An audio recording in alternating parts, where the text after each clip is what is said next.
how to log in on the Sephora app. Now Sephora is basically an application that you can use to shop makeup and beauty products, and if you want to log in on the Sephora app, first of all make sure you've downloaded the official Sephora app from your Play Store or your App Store. Now from here you can simply look for the sign in option, or you can also go to the me option and look for sign in. If you have not yet created an account, you can first of all tap on create account button right here, or you can just tap on the sign in button that you should be able to see. Over here you want to make sure to enter the email address under which a Sephora account was associated with. Then you also want to make sure to enter your password.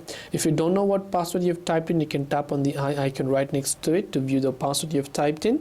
Now in case you happen to forget your password, you can tap on the forgot password button right here.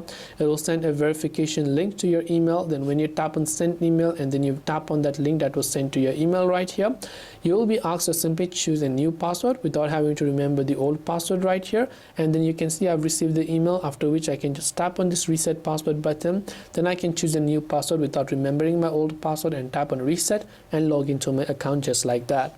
This way I'll be able to log into my Sephora account and also reset my password if I forgot it. I hope that this video helped you out. If you have got any further questions, feel free to also leave them down in the comments below. Thanks for watching till the very end of this tutorial, and see you soon in the next video.